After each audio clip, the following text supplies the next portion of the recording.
YouTube पर क्या चल रहा है? मैं आज पूरा दिन खाने वाला था, जो जल्द ही आएगा, लेकिन मुझे याद आया कि जब मैंने बुलकेक के लिए अल्टीमेट गाइड बनाया था, तो बहुत से लोगों ने कटकेक के लिए अल्टीमेट गाइड की मांग की थी। इसलिए मैं वही करने जा रहा हूँ। अभी भी खाना बना रहा हूँ, साफ सुथरा खा रहा हूँ, लेकिन मैं आपको कुछ ऐसे टिप्स और ट्रिक्स बताने जा रहा हूँ जो मैंने अपने बॉडी बिल्डिंग करियर के दौरान सीखे थे कि कैसे पतला हुआ जाए। ऐसा इसलिए भी क्योंकि मैं खुद को थोड़ा छोटा करने जा रहा हूँ, कम से कम मांसपेशियों को बनाए रखते हुए दुबला होने की कोशिश कर रहा हूँ, न कि बहुत ज्यादा मेहनत करने की। लेकिन मैं अपने काम के बारे में बात करूंगा, लेकिन मुख्य रूप से उन सवालों के बारे में जो मुझसे पूछे जाते हैं। बुलकेक के समान ही इसकी शुरुआत इस बात से हुई थी कि मुझे कैसे पता चलेगा कि कब कट करना है और मुझे कितने समय के लिए कट करना है, और फिर से यह इस बात पर निर्भर करता है कि आपका लक्ष्य क्या है। लेकिन मेरी राय में जब आप अपने एब्स खोना शुरू करते हैं, खासकर मेरे साथ, क्योंकि मेरे एब्स कुछ ऐसी चीजें हैं जो बहुत देर से गई हैं, तो जब मेरे शरीर में बहुत ज्यादा चर्बी होती है तो मैं उसे कम कर लेता हूं। लेकिन अगर आपके एब्स नहीं दिखते हैं तो हो सकता है कि आप उस मुकाम पर पहुंच गए हों जहां आपका वजन कम होने लगा हो और वह स्थिर हो गया हो और आपको उसे कम करने की जरूरत हो, जैसे कि इंसुलिन संवेदनशीलता, मेटाबॉलिज्म, पाचन, ऐसी कई चीजें जिन्हें कम करने से बेहतर है। तो जब आप उस मुकाम पर पहुंच जाएं जहां आपको अपना शरीर पसंद न आए,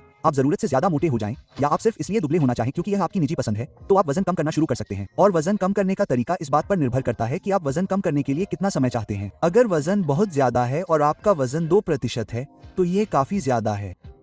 लंबे समय तक वजन कम करने पर आपके हार्मोन पर असर पड़ेगा, इसलिए आपको वजन कम करने के लिए 3 से 4 महीने से ज्यादा समय नहीं देना चाहिए। लेकिन अगर आप बस पतला होना चाहते हैं, थोड़ा ऊपर उठना चाहते हैं, रिहीट करना चाहते हैं, लगातार अपने शरीर को ऊर्जा देना चाहते हैं और जिम में लगातार प्रगति कर रहे हैं, तो आप लगातार जारी रख सकते हैं। जब तक आपका शरीर अच्छा महसूस कर रहा है, आपका शरीर अनुकूलित है, ऊर्जा अच्छी है, प्रगति हो रही है, तो आप प्रयास करते रह सकते हैं और जारी रख सकते हैं। इसलिए बहुत अधिक समय तक जाने के बारे में तनाव न लें, जब तक कि आप जिम में त्याग नहीं कर रहे हैं और आपने जो भी हासिल किया है वह खोना शुरू नहीं कर रहे हैं। ठीक है, तो अगली बड़ी बात यह है कि आप कट कैसे शुरू करते हैं, और मेरी राय में इसे करने के कई तरीके हैं, लेकिन इसे करने के 2 मुख्य तरीके हैं और यह आपकी जीवन शैली पर निर्भर करता है, इसलिए मैं दोनों पर चर्चा करूंगा। मेरी राय में इसे करने का सबसे अच्छा तरीका है, आप पहले से ही अपेक्षाकृत लगातार खा रहे हैं। भले ही आप ट्रैकिंग नहीं कर रहे हों, लेकिन आपको लगता है कि आप हर दिन एक ही चीज खाते हैं। कम से कम 1 हफ्ते तक आप जो भी खाते हैं उसे रिकॉर्ड करें। 2 हफ्ते और भी बेहतर है। लेकिन अगर आप अपने खाने पीने की चीजों जैसे मसाले, जूस, ड्रिंक्स, सब्जियों के अलावा हर दिन कैलोरी गिनते हैं और अपने वजन और रात को नजर रखते हैं और ऐसा लंबे समय तक करते हैं, ज्यादातर लोग स्वाभाविक रूप से एक ऐसी शुरुआत कर लेते हैं जहां वे लगभग एक जैसा ही खाते हैं और जब वे कोशिश नहीं करते हैं तो उनका वजन लगभग एक जैसा ही रहता है और यही आपकी बेसलाइन कैलोरी होती है। तो वहां से आपको शुरुआत करने के लिए ऊपर या नीचे एडजस्ट करना होगा। दूसरा तरीका है, अगर आप बहुत ज्यादा अनियमित हैं, आपको नहीं पता कि आप क्या खा रहे हैं, कभी आपका वजन ज्यादा होता है, कभी कम, और आपको नहीं पता कि आप कहां जा रहे हैं, तो आप मैक्रो कैलकुलेटर से शुरुआत कर सकते हैं। अपनी सारी जानकारी दर्ज करें, यह आपको बताएगा कि कहां से शुरुआत करनी है, आपको एक मोटा अनुमान देगा, लेकिन फिर भी उसी से शुरुआत करें। कुछ हफ्तों तक हर दिन इसका पालन करें और लगातार नजर रखें और देखें कि आपके वजन में क्या बदलाव आया है। अगर आपका वजन बहुत तेजी से बढ़ रहा है या बहुत तेजी से घट रहा है या जो भी हो,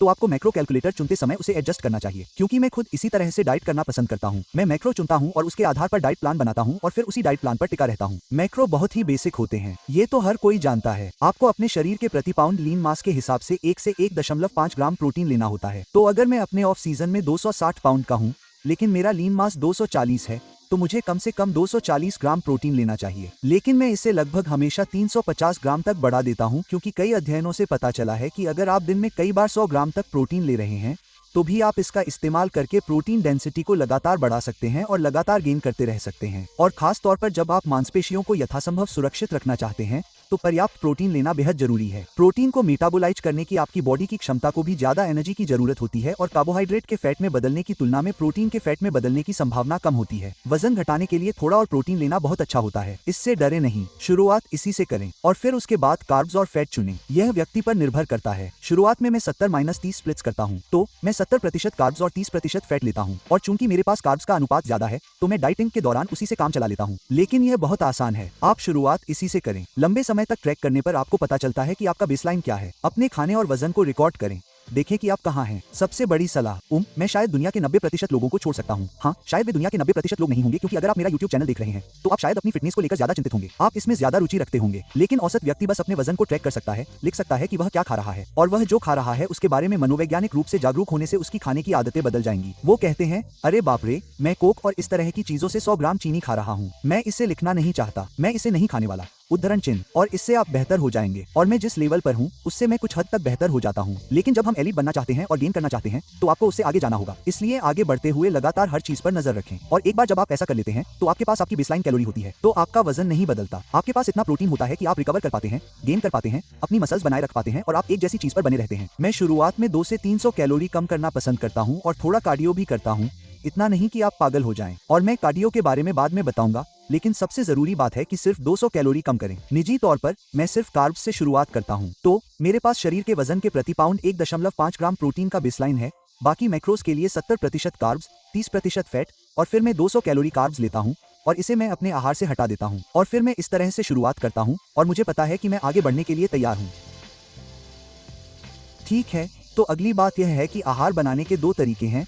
फिर से 2 सबसे अच्छे तरीके हैं मेरी राय में, अगर यह आपके मैक्रोस के अनुकूल है। लेकिन अगर यह आपके मैक्रोस के अनुकूल है तो संपूर्ण खाद्य पदार्थ, जिसकी मैं ज्यादा सलाह देता हूं, बजाय इसके कि यह आपके मैक्रोस के अनुकूल हो, घटिया भोजन, उसे भी अपनाएं। और फिर बस एक भोजन योजना है। मुझे व्यक्तिगत रूप से भोजन योजना पसंद है क्योंकि यह हर चीज में अनुमान लगाने की जरूरत को खत्म कर देती है। जितना ज्यादा आपको सचेत रूप से सोचना होगा और आप निर्णय लेने में थक जाएंगे और आप ज्यादा सोचेंगे, आपके गलत निर्णय लेने की संभावना उतनी ही ज्यादा होगी, क्योंकि स्वाभाविक रूप से हम आसान निर्णय लेते हैं और हम लगातार ज्यादा और ज्यादा सोचते रहते हैं। हम आसान चीज चुनने जा रहे हैं, जो आमतौर पर बेहतर खाना, ज्यादा एक्सेस या कुछ और होता है। तो मेरे दिमाग में हर दिन मैं वही खा रहा हूँ, बस मेरे पास मेरे खाने में बदलाव करने या मेरे मील प्लान में बदलाव करने का विकल्प नहीं है। तो मैं इसे लिखकर प्रिंट करता हूँ क्योंकि मैं इतना बूढ़ा हो गया हूँ। अगर मेरे पास एक ऐसा फ्रिज होता जिसमें एक चुंबक लगा होता तो मैं इसे वहीं रख देता, लेकिन मैं इसे लिखता हूँ, मील 1 2 3 4 5 प्लस 1 शेक, और मैं इसे लिखता हूँ और हर दिन वही खाता हूँ, और फिर वहां से इसे तोड़ना आसान है। और अगर मैं किसी दिन चाहता हूँ तो यह ऐसा है, ठीक है, मेरा नाश्ता 2 अंडे, 1 स्कूप आइसोलेट, 40 ग्राम ओट्स है। मैं दरवाजे से बाहर निकल रहा हूँ, मुझे पता है कि 40 ग्राम ओट्स में 27 ग्राम कार्ब्स होते हैं। मेरे पास टोस्ट के 2 टुकड़े हैं जिनमें से प्रत्येक में 15 ग्राम कार्ब्स हैं। मैं उस दिन तो बच जाऊंगा, लेकिन आमतौर पर मैं उस पर काम करने की कोशिश करता हूँ। दूसरी शैली, जाहिर है, अगर यह आपके मैक्रोस के अनुकूल है तो मेरी राय में इसका मतलब है कि आपके पास बहुत अधिक समय है और आप एक ऐसे व्यक्ति हैं जिसे खाने की बहुत अधिक इच्छा होती है। इसलिए विचार यह है कि आपके लिए सबसे अच्छा क्या काम करने वाला है, इसे समझें। आप जिस योजना का लगातार पालन कर सकते हैं वह सबसे अच्छा तरीका होगा। यह जरूरी नहीं है कि आहार योजना या मैक्रोस इसे करने का बेहतर तरीका है, लेकिन अगर आप इसे लगातार करने जा रहे हैं तो यह बहुत बेहतर है। लेकिन जब मैक्रोस की बात आती है, जैसा कि मैंने कहा, संपूर्ण खाद्य पदार्थ बहुत अधिक महत्वपूर्ण है। दोबारा, अगर मुझे औसत आबादी से बात करनी होती तो मैं यही कहता, अपने भोजन पर नजर रखें, संपूर्ण खाद्य पदार्थ खाएं, बस वसा से शुरुआत करें, और अधिकांश लोग बहुत अधिक स्वस्थ और बेहतर आकार में होंगे। और स्वस्थ खाद्य पदार्थों का अधिक सेवन करना बहुत कठिन है, जैसे कि अल्ट्रा प्रोसेस्ड फूड खाने से कैलोरीज के गाढ़ा होने की संभावना ज्यादा होती है, और उसके ऊपर इसका एक बड़ा कैस्केड इफेक्ट होता है। मैं इस बात में ज्यादा यकीन नहीं रखता कि कैलोरीज में ही सब कुछ होता है, क्योंकि आपके शरीर में खाने को डालने से एक हार्मोनल इफेक्ट होता है। ज्यादा सूजन, ज्यादा कोर्टिसोल, दिन में एक निश्चित समय पर खाना, घटिया खाना खाने से आपकी नींद पर असर पड़ सकता है। जब आप नर्म होकर सोते हैं तो यह आपकी नींद को प्रभावित कर सकता है। फिर से ज्यादा कोर्टिसोल का मतलब है कि आपके शरीर के लिए फैट बर्न करना ज्यादा मुश्किल है, इसलिए आप जल्दी दुबले नहीं हो पाएंगे, और यह आपकी एनर्जी को प्रभावित करने के अलावा और भी कई तरह के असर डाल सकता है, जबकि आप ठीक होने की क्षमता को ट्रेनिंग दे रहे होते हैं। और जाहिर सी बात है, आपके पास जितनी ज्यादा मसल्स होंगी, आप उतना ही ज्यादा फैट बर्न कर पाएंगे। आप उतनी ही ज्यादा मसल्स चाहते हैं, आप उतने ही पतले दिखते हैं। इसके बहुत सारे असर होते हैं, इसलिए मैं इस बारे में बात नहीं करना चाहता कि यह आपके मैक्रो घटिया खाने के हिसाब से सही है या नहीं। मैं इसकी बिल्कुल भी सलाह नहीं देता। क्लीन बल्क, क्लीन कट्स, हर तरह से स्वस्थ भोजन ही एकमात्र रास्ता है। हम अपने शरीर का ख्याल रख रहे हैं, बस स्वस्थ भोजन करें। लेकिन अगर आपके पास हर एक मील को ध्यान से देखने और यह कहने का समय है, ठीक है, मैं 50 ग्राम प्रोटीन, 10 ग्राम फैट, 30 ग्राम कार्ब्स लूंगा, मैं आलू, चावल, चिकन, सैल्मन, बादाम, मक्खन और सभी तरह के हेल्दी होल फूड्स में से जो चाहूं खा सकता हूं, तो यह आपके लिए अच्छा है। लेकिन मेरे पास इन सब के लिए समय नहीं है, इसलिए मैं हर दिन एक ही चीज खाता हूं और मुझे पता है कि मुझे क्या करना है। और अगर रात का खाना मेरे परिवार ने बनाया है तो मैं उसे तौलकर तय कर सकता हूं। ठीक है, तो घटिया खाने के विषय पर, और अगर यह आपके मैक्रोज में फिट बैठता है, तो लोग चीट मील के बारे में पूछना पसंद करते हैं। और मेरी राय में यह व्यक्ति पर निर्भर करता है। अगर आपका सबसे बड़ा लक्ष्य नतीजे हासिल करना है और आप बस यही चाहते हैं, तो नहीं, आपको चीट मील नहीं खाना चाहिए। घटिया खाने का चीट मील सिर्फ उस मानसिक राहत के लिए है जिसकी आपको जरूरत है। इसलिए अगर आप घटिया खाना खाते हैं, रविवार को बर्गर खाने से आप लगातार अपना वजन कम कर सकते हैं और मानसिक रूप से आप बेहतर महसूस करते हैं और यह आपको पूरे हफ्ते उत्साहित रखता है, तो ठीक है। हम सभी के पास आगे बढ़ने और जारी रखने के अपने कारण होते हैं, लेकिन अगर आप पूरी तरह से प्रगति करने की कोशिश कर रहे हैं, तो नहीं, चीट मील अच्छे नहीं है। मैंने वास्तव में अपनी तैयारी के दौरान कभी चीट मील नहीं खाया जब तक कि मुझे बर्गर और फ्राइज की जरूरत न हो, क्योंकि मैं पर्याप्त कैलोरी नहीं ले पाता था। 99% समय यह एक रिफीड डे होता था। मैं वही खाना खाता था जो मैं लगातार खाता था, लेकिन एक भोजन में 100 ग्राम चावल की जगह ये 300 ग्राम चावल और एक एवोकाडो होता था। तो वह स्वच्छ भोजन लेना और उसे करना और बस अपने चयापचय को गति देना, अगले दिन वर्कआउट को बढ़ावा देना। और फिर से मैंने तैयारी में इस बारे में बहुत बात की, लेकिन वे आमतौर पर लेग डे से ठीक पहले दिए जाते थे। इसलिए अगर मेरा भारी वर्कआउट चेस्ट डे था तो अगला दिन लेग डे था। मैं उस चेस्ट डे से उबरने के लिए उस रात चीट मील खाता था और फिर उन कामों को करता था। अगले दिन लेग डे में कार्ब्स शामिल करता हूँ, तो मुझे रिकवरी और परफॉर्मेंस का फायदा मिल रहा है, बहुत जरूरी है। तो जब डाइटिंग की बात आती है तो मेटाबॉलिज्म एक बड़ी बात होती है, और मेटाबॉलिज्म को बढ़ाने का विचार होता है और समय के साथ इसे धीमा करने का भी विचार होता है, और इस पर भी बहुत बहस होती है कि यह सच है या नहीं और इसके कारण क्या है। लेकिन मेरे निजी अनुभव से, जो कुछ अध्ययनों के विपरीत है, लेकिन यह मेरे लिए कारगर रहा है, इसलिए मुझे वास्तव में परवाह नहीं है। अगर मैं डाइटिंग से पहले अपने मेटाबॉलिज्म को बढ़ा सकता हूँ, एक दिन में अधिक भोजन खा सकता हूँ और लगातार एक दिन में अधिक भोजन कर सकता हूँ, और उस भोजन का उपयोग अपने ऑफ सीजन में थोड़ी कार्डियो ट्रेनिंग करके कर सकता हूँ, तो जब मैं अधिक कैलोरी खाना शुरू करता हूँ तो मैं बहुत बेहतर स्थिति में होता हूँ। मैंने प्रतिदिन 6000 कैलोरी खाना शुरू किया है और मेरी डाइट बस ऐसे ही चलती रहती है। और मैंने प्रतिदिन 3000 कैलोरी से तैयारी शुरू की है, जहाँ मुझे थोड़ा बढ़ाना होता है और फिर वापस कम करना होता है, और वे बहुत कठिन होते हैं, लेकिन मैंने हमेशा ऐसा किया है। मैंने देखा कि ऑफ सीजन के दौरान मैं थोड़ा आलसी हो जाता हूँ और दिन में 3 बार खाना खाता हूँ और मुझे आलस आने लगता है, खाने में दिक्कत होने लगती है,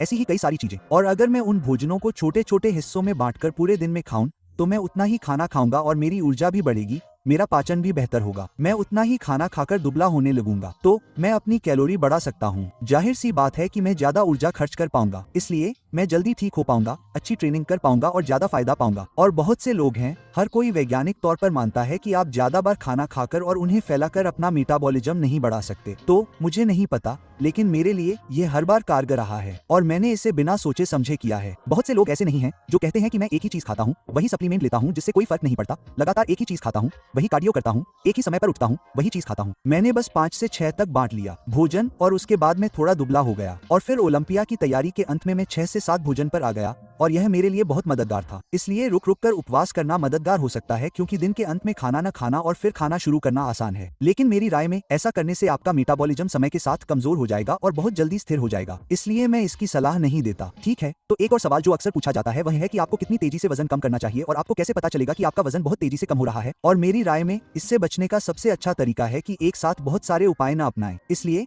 जैसा कि मैंने शुरुआत में कहा था, बस थोड़े से कार्डियो से शुरुआत करके और फिर अपने बेसलाइन से 200 कैलोरी कम करके आप इतने छोटे बदलाव करने से ही गिरने वाले नहीं हैं। लेकिन अगर आप जैसे हैं, मैं 1 घंटे का कार्डियो करने जा रहा हूँ, मैं 1000 कैलोरी कम करने जा रहा हूँ, मैं एक्स करने जा रहा हूँ, वाई और जेड में हर दिन चलने वाला हूँ, और ये सब अलग अलग काम करूंगा, और अगर आपका शरीर बहुत तेजी से कम होने लगे तो आपके स्थिर होने की संभावना बहुत ज्यादा है। इसलिए अगर आप लंबा कट करना चाहते हैं तो समय के साथ अपने शरीर को इसके लिए तैयार रहने दें। एक बार में छोटी छोटी चीजों से शुरुआत करें, लेकिन औसतन मैं कहूंगा कि अगर आप हर महीने 3 पाउंड से ज्यादा वजन कम कर रहे हैं तो आप उस मुकाम के करीब पहुंच चुके हैं। ओलंपिया की तैयारी के दौरान मैं पहले अपेक्षाकृत दुबला था, लेकिन फिर तंदुरुस्त होने के लिए मैंने 14 हफ्तों में 25 पाउंड वजन कम किया, तो यह औसतन हर हफ्ते 2 पाउंड से भी कम है। लेकिन आमतौर पर मैं 250 पाउंड तक पहुंच जाता था और फिर 4 हफ्ते बाद भी मैं 10 पाउंड कम कर पाता था। तो इसे ऊपर नीचे करने का एक तरीका है। लेकिन इस पर एक और बड़ी बात यह है कि अगर आप बहुत जल्दी स्थिर होने लगते हैं, जब उनका स्टैंडर्ड प्लस ग्रुप होता है, तो यह सबसे बड़ी बात है जो मैंने इन सभी लोगों से बात करके सीखी है। जैसे, अरे मैं स्थिर हो गया हूँ, मैं और वजन कम नहीं कर सकता, मैं 220 पाउंड का हूँ और 1400 कैलोरी खा रहा हूँ, और मैं सोचता हूँ अरे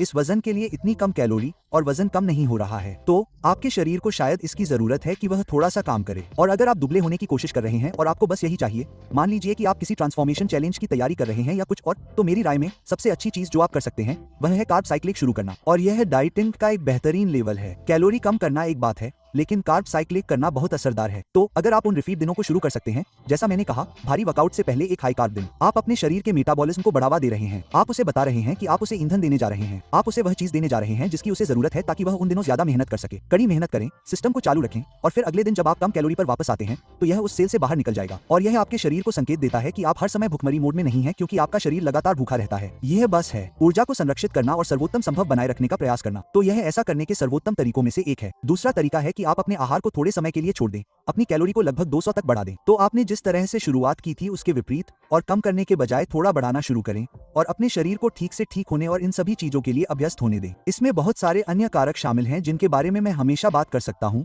लेकिन सबसे बड़ा मैं कहूंगा कि नींद। यदि आपका कोर्टिसोल उच्च है और आपकी नींद ठीक नहीं है और आप आहार लेने की कोशिश कर रहे हैं, तो यह आपको ऐसा करने से रोकेगा। इसलिए कभी कभी बहुत अधिक आहार लेने से आपकी नींद कम हो जाती है। इसलिए आपको उस थोड़े से आराम की जरूरत है जहां आप थोड़ा अधिक खा रहे हैं। हो सकता है कि आप प्रशिक्षण से थोड़ा दूर हो जाएं। आप ठीक हो रहे हैं, आपका तंत्रिका तंत्र ठीक हो रहा है, आप बेहतर नींद ले रहे हैं, आप लंबे समय तक अपने कोर्टिसोल को कम कर रहे हैं और फिर आप अपने आहार पर वापस आते हैं और आप प्रगति करते रहेंगे। तो इसे लेकर तनाव न लें। अगर आप सोच रहे हैं कि मैं 1400 कैलोरी खा रहा हूं और मेरा वजन कम नहीं हो रहा है, तो मुझे 1000 कैलोरी पर जाना चाहिए। हो सकता है कि आपके शरीर को आराम की जरूरत हो, लेकिन वाकई में खुद की सुने और इन चीजों को जानने के लिए आपको लगातार नजर रखनी होगी। ठीक है, तो कभी कभी डाइटिंग में खाना खराब हो जाता है और सबसे बड़ा जवाब यही है कि जो है वो है। आप पतले होने की कोशिश कर रहे हैं, इसे स्वीकार करें। लेकिन जो लोग जिंदगी भर डाइटिंग करते हैं, या मैं भी कभी कभी खाने का स्वाद थोड़ा बेहतर बनाने के लिए मसालों का इस्तेमाल करता हूँ। मैंने अपनी तैयारी में जिन 3 मसालों का इस्तेमाल किया वो है हनी मस्टर्ड, श्रीराचा और कोकोनट एमिनो। कोकोन में शायद सबसे ज्यादा चीनी होती है। मैंने खास तौर पर होल फूड हनी मस्टर्ड लिया क्योंकि इसमें सबसे कम चीनी और कैलोरी थी। और श्रीराचा में आपको इनमें से कुछ का ध्यान रखना होगा। इनमें चीनी होती है, लेकिन ये बहुत कम कैलोरी वाले होते हैं और खाने के लिए अच्छे होते हैं। लेकिन मसालों के साथ लक्ष्य ये है कि अगर आप अपनी तैयारी इनसे शुरू करते हैं तो इन्हें खाते रहें। जब तक आपको उन्हें छोड़ना न पड़े तब तक उन्हें खाते रहें। लेकिन अगर आप कोई मसाला नहीं खाते हैं और बाद में उन्हें खाते हैं, तो तकनीकी रूप से आप अधिक कैलोरी जोड़ रहे हैं। तो लक्ष्य ये है कि यदि आप किसी चीज के साथ लगातार शुरुआत करते हैं और हर चीज के साथ बदलाव करते हैं, तो हर दूसरे चर के समान होने पर आप प्रगति करना जारी रख सकते हैं। लेकिन आप ओलंपिया से 2 हफ्ते पहले हनी मस्टर्ड जैसी कोई चीज नहीं डालना चाहेंगे क्योंकि आप अपने खाने की तुलना में बहुत अधिक कैलोरी जोड़ रहे हैं, जिसका उस पर कोई असर नहीं पड़ेगा। लेकिन कभी कभी खाने में कुछ गड़बड़ होती है, इसलिए मसालों की सही मात्रा का पता लगाना फायदेमंद हो सकता है। लेकिन इसे कम से कम 2 बार तौलें क्योंकि आप ये जानकर हैरान रह जाएंगे कि आप कितनी मात्रा में डालते हैं। बादाम मक्खन का उपयोग करने वाले लोग कहते हैं, हाँ 1 चम्मच। वे इस पर 4 बड़े चम्मच डाल रहे हैं। या यह कहता है कि प्रति चम्मच 5 कैलोरी। 1 चम्मच बिल्कुल कुछ भी नहीं है। मैं शायद एक भोजन में कम से कम 4 चम्मच डालूंगा, तो यह 20 कैलोरी है। तो बस इस पर ध्यान दें। मूर्ख मत बनो। जो मापा नहीं जा सकता उसका प्रबंधन नहीं किया जा सकता। अपने सामान को ट्रैक करते रहें ताकि आप वास्तव में जान सके कि आपके शरीर में क्या हो रहा है और समझ सके कि आपको परिणाम क्यों मिल रहे हैं या नहीं। ठीक है, तो लोग विशेष रूप से वजन घटाने, मांसपेशियों को बढ़ाने या वजन घटाने के लिए पूरक आहार के बारे में पूछना पसंद करते हैं। वजन घटाने के लिए मुझे लगता है कि लोग केवल पूरक आहार पर निर्भर रहते हैं। मैं वास्तव में विशेष रूप से वसा हानि के लिए विशेष पूरक आहार लेने का पक्षधर नहीं था। लेकिन वजन घटाने में मदद करने वाले पूरक आहार के मामले में सबसे पहले मैं उन चीजों से शुरुआत करूंगा जो आपके सिस्टम को चालू रखने के लिए महत्वपूर्ण है, चाहे वह हार्मोन उत्पादन हो, ऊर्जा उत्पादन हो और भी बहुत कुछ। तो मल्टीविटामिन जैसा कुछ, खासकर जब आप वास्तव में कड़ी डाइटिंग कर रहे हों। उम्मीद है आप अपनी सब्जियां और अन्य चीजें ले रहे होंगे, लेकिन आजकल भोजन भी बेकार है। लेकिन जब आप कर रहे हों, अपने खाने को सीमित करने से हो सकता है कि आपको पर्याप्त पोषक तत्व न मिल रहे हों। इसलिए मल्टीविटामिन जैसी कोई चीज बहुत मददगार होती है। इसके अलावा शरीर को तृप्त करना बहुत जरूरी है। प्रोटीन बहुत जरूरी है, इसलिए मैं हमेशा प्रोटीन पाउडर अपने साथ रखता हूँ। यह प्रोटीन लेने का सबसे कम कैलोरी वाला, आसानी से पचने वाला और कम चर्बी वाला तरीका है। Protein shake. इसके अलावा डाइट हैक्स की बात करें तो अगर आप कभी किसी के साथ डिनर पर जा रहे हैं और आप सिर्फ स्टेक लेकर खाना चाहते हैं या बिल्कुल नहीं खाना चाहते हैं, या फिर लंबी ड्राइव पर जा रहे हैं या कुछ भी करना चाहते हैं, तो अगर आप अपने साथ प्रोटीन शेक ले जाते हैं तो डिनर से ठीक पहले इसे पी लें। यह आपकी क्रेविंग को बहुत जल्दी खत्म कर देता है, जबकि इसमें सिर्फ 140 कैलोरी होती है। इसलिए ऐसी किसी चीज का इस्तेमाल करना बहुत फायदेमंद होता है। अमीनो एसिड भी बहुत बड़ी चीज है, लंबे समय तक मांसपेशियों को खोने से रोकने के लिहाज से। खाने के बीच में इसे पीते रहना और दिन भर में ज्यादा से ज्यादा प्रोटीन लेना मुझे लगता है कि बहुत बड़ी बात है। सबसे ऊपर तो मैं कहूंगा कि सूजन को कम रखना हमेशा महत्वपूर्ण होता है। कोर्टिसोल और हार्मोन को नियंत्रित करने के समान ही अपने सिस्टम को सक्रिय रखना भी महत्वपूर्ण है। ओमेगा-3 जैसी कोई चीज जिसे लेना बहुत आसान है। और फिर मैं अपने लिए मानसिक चीजों के बारे में कहूंगा, खासकर तब जब मैं मरने के कगार पर होता हूँ। आप थके हुए और सुस्त महसूस करने लगते हैं और आपको बहुत सी चीजें याद नहीं रहती हैं। अल्फा जीपीसी, कॉग्निजेन, टायरोइन जैसी चीजें डोपामाइन के अग्रदूत के रूप में काम करती हैं, जिससे आपका शरीर और दिमाग एकाग्र और स्थिर रहता है, जिससे आपको पता चलता है कि आप क्या कर रहे हैं। खासकर जिम से पहले, जैसे प्री वर्कआउट में कैफीन और न्यूट्रोपिक्स की अच्छी मात्रा होती है, ताकि आप ध्यान केंद्रित कर सके और काम पूरा कर सके और बस थके हुए, आलसी और इधर उधर घूमते न रहें। बहुत महत्वपूर्ण है। तो मेरी राय में मैं कोई बड़ा फैट बना या ऐसा कुछ नहीं ले रहा था, जैसे कि अगर मैं इसे लेता हूँ तो मैं बिना कुछ किए ही पतला हो जाऊंगा। यह मेरे सिस्टम को बेहतर बनाने और मेरी भूख को कम करने के लिए था। प्रोटीन सेंसिटिविटी को हाई रखना। मैं अभी भी वो शब्द नहीं बोल सकता, वो मेरे दिमाग में कभी नहीं आएगा, लेकिन मैं अपने लिए सप्लीमेंट्स को इसी तरह देखता था। तो इसे आजमा कर देखिए। कार्डियो भी एक बड़ा सवाल है जिसके बारे में लोग लगातार पूछते हैं। जिस तरह मैं टूल्स का इस्तेमाल बहुत जल्दी न करने की बात कर रहा था, कार्डियो का मतलब है कम से कम असरदार डोज, इसलिए जब आप ज्यादा से ज्यादा मसल्स बनाए रखना चाहते हैं तो कम से कम डोज लें। और अब जब मैं कंपटीशन नहीं कर रहा हूं तो मेरा कार्डियो बदल गया है और मैं वाकई अपने कार्डियोवैस्कुलर हेल्थ को लेकर चिंतित हूं और मैं उसे हासिल करना चाहता हूं, इसलिए मैंने इसे एडजस्ट किया है। लेकिन जब मैं तैयारी कर रहा था और बस पतला होना चाहता था तो मैं ट्रेडमिल पर इंक्लाइन वॉक करता था। मेरे शरीर पर सबसे कम स्ट्रेस होता था जिससे मैं कैलोरी बर्न कर पाता था। मैं अपनी हार्ट रेट को 120 बीट प्रति मिनट पर लाने की कोशिश करता था। और फिर हमेशा बहस होती है कि क्या आप इसे रात में करते हैं, क्या आप सुबह खाली पेट करते हैं, आप इसे कैसे करना चाहते हैं। और सच कहूं तो जब तक आप इसे कर रहे हैं तब तक इससे कोई फर्क नहीं पड़ता। बस एक चीज है कि आप मैं इसे वर्कआउट से पहले नहीं करना चाहता, क्योंकि आप अपनी ऊर्जा और पोषक तत्वों को मांसपेशियों के निर्माण में नहीं लगाना चाहते, क्योंकि यह अभी भी सबसे महत्वपूर्ण चीज है। इसलिए मैं इसे सुबह सबसे पहले करना पसंद करता था और फिर मैं 2 बार खाना खाता था और बाद में दिन में ट्रेनिंग करता था और इसे अपने जीवन में लागू करने का यह सबसे अच्छा तरीका था। अब जबकि मैं सेवानिवृत्त हो गया हूं और जीवन अलग है,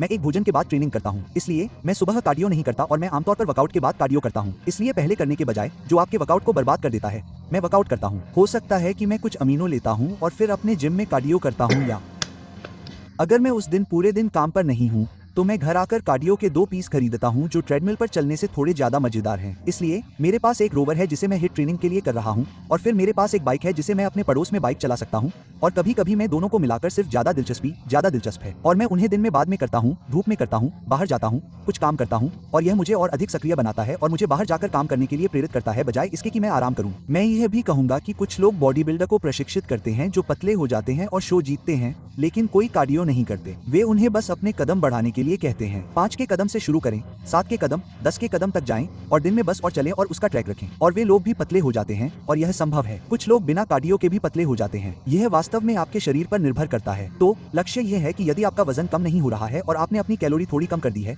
तो थोड़ा कार्डियो जोड़ें। मैं सप्ताह में 5 बार 20 मिनट से शुरू करूंगा और बस अपने शरीर को गतिमान रखूंगा, लगातार थोड़ी अधिक कैलोरी जलाऊंगा। आपके पास जितना अधिक आउटपुट होगा आप उतना ही अधिक इनपुट कर सकते हैं, आप उतना ही अधिक खा सकते हैं, और यह आपके शरीर के लिए चलने के लिए एक बेहतर प्रणाली है। इसलिए अलग अलग चीजें आजमाएं जो आपके लिए सबसे अच्छा काम करता है। आप hit cardio, low intensity, steady state cardio, जो भी आप करना चाहें कर सकते हैं। लेकिन अगर आप बॉडी बिल्डर हैं, मांसपेशियों को सही तरीके से ट्रेनिंग देना चाहते हैं, तो कम इंटेंसिटी स्टेडी स्टेट ही सही तरीका है। अब मैं बेहतर हॉट हेल्थ, बेहतर एचआरवी और बेहतर शेप चाहता हूँ। मैं कभी कभी थोड़ा ज्यादा हिट कार्डियो, ज्यादा बाइकिंग, ज्यादा वो कर रहा हूँ और ये काफी मददगार है। तो ठीक है, कट पर ट्रेनिंग, आप इस पर और गहराई में जा सकते हैं, लेकिन मैं अभी आपको सबसे जरूरी बात बता रहा हूँ, सबसे जरूरी चीज जो आपको चाहिए। लेकिन मेरे हिसाब से लक्ष्य यह है कि जब तक जरूरत न हो तब तक अपनी ट्रेनिंग में बदलाव न करें। बहुत से लोग ऐसे होते हैं, अरे मैं कट कर रहा हूँ, मैं थक जाऊंगा, मुझे वजन कम करना चाहिए और फिर ज्यादा वॉल्यूम करना चाहिए, और वे ऐसा तब करते हैं जब वे वास्तव में थके हुए नहीं होते। लेकिन आप पहले से ऐसा नहीं करना चाहते। आप तब तक इंतजार करना चाहते हैं जब तक आप वास्तव में उस बिंदु पर न पहुंच जाएं जहां आप एक निश्चित भार नहीं उठा सकते, क्योंकि आप इतने थक चुके होते हैं कि उसे नीचे खींचना पड़ता है। लेकिन अगर आप आगे बढ़ते रह सकते हैं और कट के दौरान कड़ी मेहनत और गहन प्रशिक्षण जारी रख सकते हैं और कुछ भी नहीं बदल सकते हैं, तो आप बेहतर होने जा रहे हैं। आप अधिक मांसपेशियों को बनाए रखने जा रहे हैं या उस कट के दौरान मांसपेशियों को बढ़ाएंगे। इसलिए मेरे पास वास्तव में कभी अलग अलग कार्यक्रम नहीं थे जो इस तरह के थे, अरे मैं अब 20 के सेट करने जा रहा हूं क्योंकि मैं डाइटिंग कर रहा हूं, क्योंकि इससे अधिक कैलोरी बर्न होती है। क्योंकि यह कार जितनी अतिरिक्त कैलोरी बर्न करती है वह लापरवाही की तरह होती है और आप मांसपेशियों को बनाए रखने और बनाने के लिए सही तरीके से वजन न उठाकर अपने फायदे से समझौता कर रहे होते हैं। इसलिए ऐसा बिल्कुल न करें। आप इस तरह से ट्रेनिंग कैसे करते हैं? आप वाकई में बहुत ज्यादा मेहनत नहीं करते। आप जितना ज्यादा समय खुद पर लगा सकते हैं और मानसिक रूप से कड़ी मेहनत कर सकते हैं, आप उतना ही बेहतर प्रदर्शन करेंगे। इसलिए कट अराउंड ट्रेनिंग में आप जो काम कर सकते हैं वह है पोषक तत्वों का सही समय पर सेवन करना। जब आप बहुत कम कैलोरी और कम कार्ब्स पर होते हैं तो ट्रेनिंग के लिहाज से सबसे अच्छा तरीका है कि आप अपने कार्ब्स को पहले मध्यम और बाद में ज्यादा रखें। यह बहुत ज्यादा नहीं होना चाहिए, लेकिन अगर आप एक दिन में 50 ग्राम कार्ब्स लेते हैं, जो कि बहुत कम है, तो मैं 20 ग्राम पहले और 30 ग्राम बाद में लूंगा और इसे इस तरह बांटूंगा ताकि आप इसे अपनी ट्रेनिंग के दौरान ले सकें, जो कि आपके शरीर के लिए रिकवर होने और जरूरत के हिसाब से इसका इस्तेमाल करने के लिए दिन का सबसे महत्वपूर्ण समय होता है। और यह वास्तव में सबसे बड़ी बात है। मैं कार्ब्स को दिन भर में बांटने के अलावा और भी बदलाव करता हूँ। मैं केवल तभी बदलाव करूंगा जब आपकी नींद बहुत खराब हो और आपको आधी रात को भूख लगे और आप सो न पाएं। आप यह सब एक सैंपल में टेस्ट करके देख सकते हैं कि आपके शरीर के लिए सबसे अच्छा क्या है। इसके लिए आप सोने से ठीक पहले कुछ कार्ब्स लें और देखें कि क्या इससे ब्लड शुगर कम नहीं होता है, आधी रात को कोर्टिसोल नहीं बढ़ता है, जिससे आपकी नींद खराब होगी और फिर आपके कोर्टिसोल, आपके लाभ, आपके फैट लॉस और बाकी सब पर असर पड़ेगा। लेकिन उसके बाद भी कड़ी मेहनत करते रहें। जब तक आपको वर्कआउट के दौरान कार्ब्स शामिल करने की जरूरत न हो तब तक अपने प्रोग्राम में बदलाव न करें। आप तैयार हैं? ठीक है, तो मैं अभी कुछ टिप्स और ट्रिक्स बताऊंगा, क्योंकि एक बड़ा सवाल ये है कि मैं क्रेविंग से कैसे लड़ूं। मूल रूप से फिर से सबसे बड़ा जवाब है कि अगर आप अच्छे परिणाम चाहते हैं तो अधिक परेशानी की उम्मीद करें। बस यही तरीका था। आप जितना ज्यादा परेशान होंगे, जितना ज्यादा आप सहेंगे, आपको उतने ही ज्यादा परिणाम दिखेंगे। तो ये जीवन का हिस्सा है और यह अपरिहार्य है। लेकिन उसके ऊपर अगर आपको लगातार भूख लगती है, बहुत ज्यादा खाने की इच्छा होती है, तो इसका एक कारण कोर्टिसोल हो सकता है। कोर्टिसोल की अधिकता से अत्यधिक संसाधित भोजन, चीनी, भारी कैलोरी वाली चीजें खाने की इच्छा होती है, जो भी हो, इससे आपको खाने की इच्छा ज्यादा होती है। जैसे स्क्रीन एक्सपोजर, फोन पर बहुत ज्यादा समय बिताना, तनावपूर्ण जीवन, नींद की कमी, ये सभी अलग अलग चीजें सबसे पहले एक दूसरे को प्रभावित करती हैं, जो फिर आपके हार्मोन के प्रवाह को भी प्रभावित करती हैं, जिससे आपको ज्यादा भूख लगती है और लगातार कुछ खाने की इच्छा होती है। इसलिए बस इस बात का ध्यान रखें। ठीक है, बहुत बड़ी बात है, मैं इस बारे में बहुत बात करता हूँ। एक ढांचा होना, एक व्यवस्था होना, सफलता के लिए खुद को तैयार करना, अंदाजे से दूर रहना। इसलिए जब आपका दिमाग सचेत हो, जब आप लक्ष्य चाहते हो और आप में अच्छी प्रेरणा हो,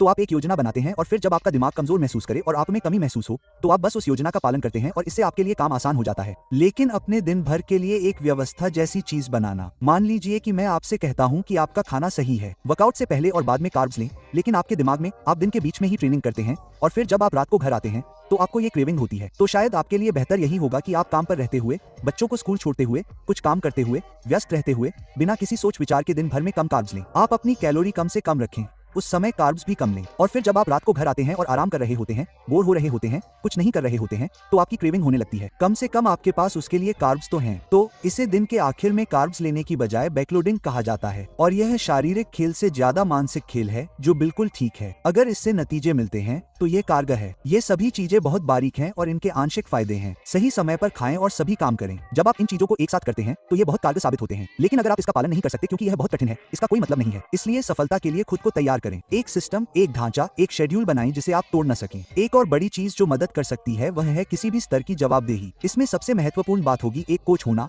कोई ऐसा होना जो आप पर नजर रखे, आपको जवाबदेह ठहराए, एक ढांचा बनाने में आपकी मदद करे और बस आप पर नजर रखे ताकि आपको पता चले कि कहीं ना कहीं आपकी भी जवाबदेही है। यह बहुत बड़ी बात है, हर कोई यह बर्दाश्त नहीं कर सकता। इसलिए कभी कभी ऐसी चीजें होनी चाहिए, जैसे कोई दोस्त जो आपके साथ ये कर रहा हो सकता है कोई पार्टनर जो आपका समर्थन करे, आपकी पत्नी, गर्लफ्रेंड या किसी को भी यह बताए कि यह आपके लिए बहुत महत्वपूर्ण है, मुझ पर नजर रखे, मुझे ट्रैक करे, इन चीजों पर काम करे, इन चीजों को सुझाने में मेरी मदद करे। इसके अलावा अगर आपके पास यह नहीं है तो अगर आपके पास ऐसे दोस्त हैं जो वेट लिफ्टिंग करते हैं, जिम के आसपास घूमते हैं, आपको शायद कुछ मिल जाएंगे। लेकिन मेरे ऐप स्टैंडर्ड कम्युनिटी में भी हमारे पास ट्रांसफॉर्मेशन चैलेंज है, हमारे पास स्टैंडर्ड प्लस है, हमारे पास वीकली कॉल है, हमारे पास एक सकल ग्रुप चैट है, हमारे पास ऐसे कई चैट हैं जहां लोग मिल सकते हैं और बात कर सकते हैं, एक दूसरे से मिलते हैं और अपने लक्ष्यों को प्राप्त करने के लिए काम करते हैं और बस उस ऊर्जा के आसपास रहते हैं। आप वही हैं जो आप अपने आसपास रखते हैं, इसलिए उसके आसपास रहना बहुत मददगार है। ठीक है, तो एक बड़ी बात जिससे मैं जूझता हूं क्योंकि मैं फ्लोरिडा में रहता हूं, लेकिन जब मैं ऐसा करता हूं तो मुझे बेहतर महसूस होता है। हर बार खाने के बाद 10 मिनट की सैर करना। इसके दो कारण हैं। एक, कोर्टिसोल को कम करता है, आपके पाचन में मदद करता है, आपके रक्त शर्करा को कम करता है और यह आपके लिए बहुत अच्छा है। उन्होंने वास्तव में मेटफॉर्मिन की तुलना में इसकी तुलना करने वाले अध्ययन किए हैं और इसके बहुत समान प्रभाव हैं। स्टैन एफर्ट एफिंग लगभग 20 वर्षों से इस बारे में बात कर रहे हैं और वे अभी इसे साबित करने के लिए अध्ययन कर रहे हैं। फिर से, बॉडी बिल्ड हमेशा विज्ञान का प्रमुख होता है, बस यही कह रहा हूँ। हालांकि वह वास्तव में एक बहुत ही स्मार्ट व्यक्ति है,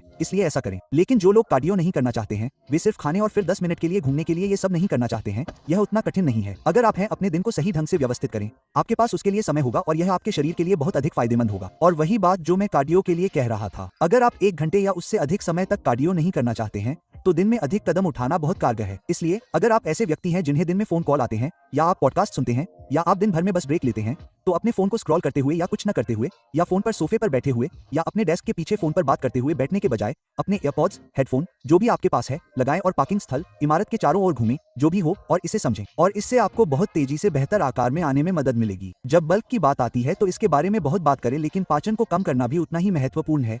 पाचन शब्द का उच्चारण भी नहीं किया जा सकता है। जब मांसपेशियों के निर्माण या वसा जलने की बात आती है तो आपके शरीर की प्रगति को अनुकूलित करने की बात आती है। इसलिए अगर आप हाई हैं तो होश में रहते हुए खाना खा पाना, तनाव की स्थिति में खाना खाना, चबाना नहीं, निगलना, बड़े बड़े टुकड़े खाना, इससे पाचन खराब होता है, पेट खराब होता है, पोषक तत्व ठीक से नहीं पच पाते। जैसा कि मैं बार बार कहता हूँ, कोर्टिसोल बढ़ता है, चर्बी जमा होती है और कई सारी चीजें खराब हो जाती हैं। इसलिए अगर आपको जरूरत हो तो पाचन संबंधी सप्लीमेंट लें, खाने से पहले बीटा HCl लें, पेट के स्वास्थ्य के लिए कुछ उत्पाद लें, कुछ ऐसा जो आपको पचाने में मदद करे, एंजाइम को पचाएं, जो भी हो। लेकिन फोन से दूर रहना, खाना चबाना, उसे ध्यान से खाना, हर बार खाने के बाद 10 मिनट टहलना भी आपको आगे बढ़ने और आगे बढ़ने में बहुत मदद कर सकता है। और ये छोटी छोटी टिप्स और चीजें हैं जिन्हें आप दिन भर में अपना सकते हैं। और दिन में जितने ज्यादा टच पॉइंट होंगे जो आपको आपके लक्ष्य की ओर ले जाएंगे, आप अपने लक्ष्य के प्रति उतने ही ज्यादा सजग होंगे और आपके अच्छे फैसले लेने की संभावना उतनी ही ज्यादा होगी। ऐसा करने के लिए दिन की शुरुआत में या वीकेंड की शुरुआत में ऊर्जा से भरपूर होने पर एक योजना बनाएं और जब आप उस योजना का पालन करें, हर समय थका हुआ, आप खुद को सफलता के लिए तैयार कर रहे हैं और आप ज्यादातर लोगों से बेहतर स्थिति में हैं। तो दिन के अंत में वजन कम करना बेकार है। यह कठिन हो सकता है। एक निश्चित बिंदु पर पहुंचने पर यह आसान भी हो सकता है, लेकिन अगर आप पतला होना चाहते हैं तो यह हमेशा मजेदार नहीं होता है। लेकिन अगर आप कुछ पाना चाहते हैं तो कभी कभी कठिन परिश्रम से गुजरना पड़ता है। यह बस ऐसे ही है। अगर आप ऐसे परिणाम पाना चाहते हैं जो ज्यादातर लोग नहीं पाते हैं, तो आपको ऐसे काम करने होंगे जो ज्यादातर लोग नहीं करेंगे, और ऐसा ही है। तो ये सभी टिप्स और ट्रिक्स कुछ ऐसी हैं जो मदद करती हैं, और इसके बारे में मैं और भी बहुत कुछ बता सकता हूँ। और मैं खुद भी अब डाइट पर हूँ और आने वाले सभी यूट्यूब वीडियो में आगे बढ़ रहा हूँ।